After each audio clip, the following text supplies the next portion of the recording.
গোৱালপাৰাৰ কৃষ্ণাইত গুলীচালনাৰ ঘটনা আৰক্ষী অপহৰণকাৰীৰ মাজত কেইবা ঘণ্টা ধৰি গুলীয়াগুলী অপহৰণকাৰীক উদ্ধাৰ কৰিবলৈ যাওঁতে অপৰাধীৰে আৰক্ষীৰ সংঘৰ্ষ আৰু 4 জনক আটক কৰিছে ইতিমধ্যে আৰক্ষী আমি পুনৰবাৰ জনাইছো গোৱালপাৰাৰ কৃষ্ণাইত গুলীচালনাৰ ঘটনা সংঘটিত হৈছে আৰক্ষী আৰু অপহৰণকাৰীৰ মাজত কেইবা ঘণ্টা ধৰি গুলীয়াগুলী চলে আৰু অপহৰণকাৰীক উদ্ধাৰ কৰিবলৈ গৈছিল আৰক্ষী আৰু তাৰ পিছতে সংঘৰ্ষৰ সৃষ্টি হয় আৰক্ষী আৰু অপৰাধীৰে সংঘৰ্ষৰ সৃষ্টি হোৱাৰ পিছতে 4 জনক আটক কৰিবলৈ সক্ষম হৈছে আৰক্ষীয়ে আৰু গোৱালপাৰাৰ কৃষ্ণাইত এই গুলীচালনাৰ ঘটনা সংঘটিত হৈছে আমি আপোনালোকক জনাইছো আৰক্ষী আৰু অপহৰণকাৰীৰ মাজত গুলীয়াগুলীৰ ঘটনা কেইবা ঘণ্টা ধৰি চলে এই গুলীয়াগুলী আৰু অপহৰণকাৰীক উদ্ধাৰ কৰিবলৈ গৈছিল আৰক্ষীয়ে আৰু তাৰ পিছতে অপহৰণকাৰী আৰু আৰক্ষীৰ মাজত সংঘৰ্ষৰ সৃষ্টি হয় আৰু এই ঘটনাত ইতিমধ্যে 4 জনক আটক কৰিছে আৰক্ষীয়ে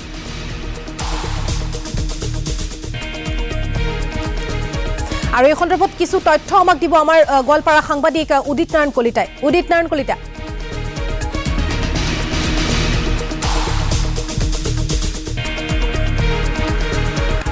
নিশ্চয়কৈ কৃষ্ণাইৰ পৰা অপহৰণ হোৱা এগৰাকী লোক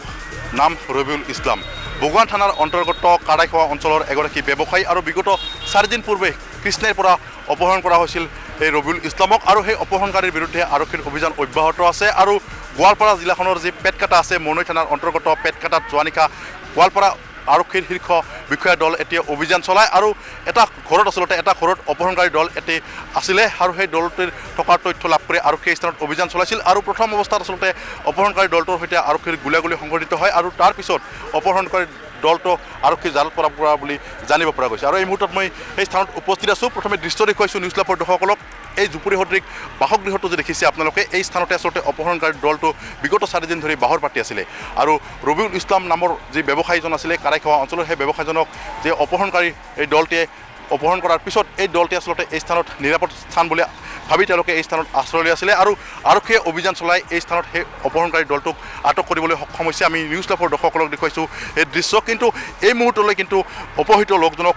কোনো সংসূত্ৰ পোৱা নাই আৰক্ষীয়ে ইতিমধ্যে আৰক্ষীয়ে অভিযান চলাইছে মেঘালয়ৰ বিভিন্ন প্ৰান্তত হয়তো আজিৰ দিনটোৰ ভিতৰতে অপহৃত লোকজন উদ্ধাৰ হ'ব বুলি আৰক্ষী সূত্ৰে জানিব পৰা গৈছে মই কথা পাতিম স্থানীয় লোকসকল আছে নিশাৰ ভাগত কি হৈছিলে সমগ্ৰ কথা জানিবলৈ চেষ্টা কৰিম মই আপোনাক শুনাইছোঁ ইয়াতে ঘৰ আপোনাৰ ইয়াতে ঘৰ কি নাম আপোনাৰ সাইজুদ্দিন আহমেদ কি হৈছিলে কওকচোন এতিয়া চাওক ৰাতি 9টাৰ পিছে গুলিৰ শব্দ পালোঁ আমি হঠাৎ কৰি গুলিৰ শব্দ পালোঁ যদি আমি আচৰিত হৈ গ'লোঁ কিমানটা গুলি মোটামুটি 4-5টামান হ'ব এতিয়া গুলিৰ শব্দ পোৱাৰ পিছত আমি মানে বিছনাৰ পৰা দৌৰি আহি চাওঁ যে CRP এতিয়া আমিও CRPৰ লগে লগে দৌৰিলোঁ অলপ উত্তৰ ফালে গৈছিল এজনে মানে এইটো ঘৰ ঘেৰা কৰাৰ পিছত মানে এজনে দৌৰাৰ পিছত মানে 3-4 জনমান CRPয়ে দৌৰিছিল পলাইতো ইয়াৰ পিছে তা আমি লগে লগে দৌৰি পেলাই আমি আহিলোঁ সেই যিয়ে পলাইছিল সিয়াক ধৰাৰ পিছত লগত লৈ পেলাই আমি আহিলোঁ অহাৰ পিছত আমাক ইয়াৰ পৰা খেদি দিলে যে আপোনালোকে ইয়াতে থাকিব নালাগে এইফালে বেয়া মানুহ আপোনালোকৰ একো নহয় আপোনালোকে ঘৰত যাওক আমি ইয়াতে আছোঁ তে আমি গ'লোঁ যোৱাৰ পিছত আমি দূৰৰ পৰা চালোঁ যে কি কৰে তা আমি নাজানো যে ইয়াতে মানুহ কিডনেপ হৈছে না কি হৈছে নাজানো চাওক আমি দূৰৰ পৰা চালোঁ যে এনেকুৱা শব্দ হৈ আছে মাৰপিট হৈছে ভালেখিনি মাৰপিট হৈছে মোটামুটি 1.5-2 ঘণ্টামান তল্লাচি হৈছে কিবা বিচাৰিছে কিবা সুধিছে মানে আৰু এই ঘৰটো দেখিছোঁ আমি মদৰ বটল দেখিছোঁ ইয়াতে চাওক আমি একচুৱেলি নাজানো যে আমাৰ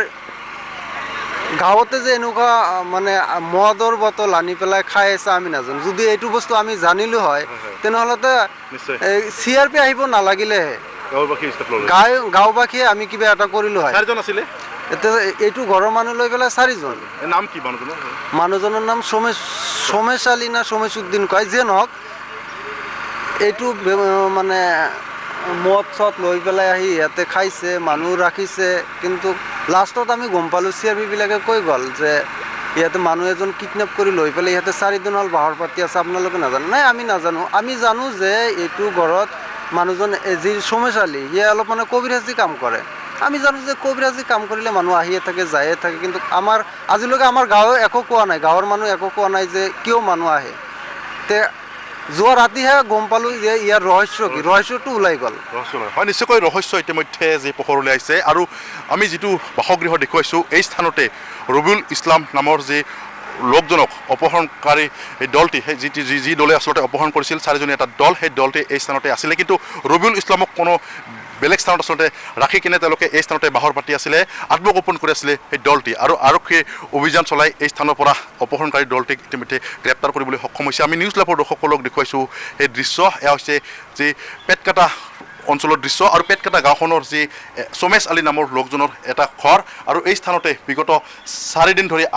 আত্মগোপন কৰি আছিলে অপহৰণকাৰী দলটি। আমি দেখুৱাইছোঁ এই স্থানত আচলতে মদৰ বটল দেখিবলৈ পাইছোঁ আমি, তথা বিভিন্ন আপত্তিজনক সা সামগ্ৰী দেখুৱাইছোঁ আমি এই স্থানত। আমি নিউজ লাভৰ দৰ্শকসকলক পুনৰ কৈছোঁ যে এই স্থানতে আচলতে ৰবিউল ইছলাম নামৰ যি ব্যৱসায়ী আছিলে সেই ব্যৱসায়ীজনক অপহৰণ কৰাই দলটো এই স্থানতে আবদ্ধ হৈ আছিলে, আত্মগোপন কৰি আছিলে এই স্থানত। আৰু অতিৰিক্ত আৰক্ষী অধীক্ষক মৃণাল ডেকা আৰু উপ আৰক্ষী অধীক্ষক অনুৰাগ শৰ্মাৰ নেতৃত্বত নিশা অভিযান চলাই এই স্থানত গোপন সূত্ৰৰ পম খেদি আৰক্ষীয়ে অভিযান চলাইছিলে নিশা প্ৰায় 11মান বজাত। আৰু প্ৰথম অৱস্থাত দুয়োপক্ষৰ মাজত গুলীয়াগুলী সংঘটিত হয় আৰু তাৰ পিছতে আচলতে আৰক্ষীয়ে 4জন অপহৰণকাৰী দলটোক গ্ৰেপ্তাৰ কৰিবলৈ সক্ষম হয়। আৰু ইয়াৰ যি মূল নায়ক তথা ঘৰটোৰ গৰাকী যি সোমেশ আলী তেওঁকো ইতিমধ্যে আৰক্ষীয়ে গ্ৰেপ্তাৰ কৰিবলৈ সক্ষম হৈছে। আমি নিউজ লাভৰ দৰ্শকসকলক এই মুহূৰ্তত দেখুৱাইছোঁ এই স্থানৰ দৃশ্য। মই পুনৰ কৈছোঁ যে গোৱালপাৰাত যে কৃষ্ণাইৰ পৰা অপহৰণ কৰা হৈছিল ৰবিউল ইছলাম নামৰ এগৰাকী লোক, বিগত 4 দিন পূৰ্বে অপহৃত হৈ আছিলে সেই লোকজন। আৰু সেই অপহৰণকাৰী দলটো আচলতে 4জনীয়া এটা দল, এই দলটো এই স্থানতে আত্মগোপন কৰি আছিলে। আৰু আৰক্ষীয়ে গোপন সূত্ৰৰ পম খেদি এই স্থানৰ পৰা অপহৰণকাৰী দলটোক ইতিমধ্যে জালত পেলাবলৈ সক্ষম হৈছে। কিন্তু এই মুহূৰ্তলৈ সংসূত্ৰ নাই যি অপহৃত ৰবিউল ইছলামৰ। ইতিমধ্যে আৰক্ষীয়ে যে মেঘালয়ত যি থকাৰ তথ্য লাভ কৰি ইতিমধ্যে মেঘালয়তো অভিযান চলাবলৈ জানিব পৰা গৈছে। আমি এই মুহূৰ্তত নিউজ লাভৰ দৰ্শকসকলক দেখুৱাইছোঁ পেটকাটাৰ পৰা দৃশ্য। আৰু উদিতৰণ কলিতা এই মুহূৰ্তত আপোনাক ধন্যবাদ জ্ঞাপন কৰিছোঁ।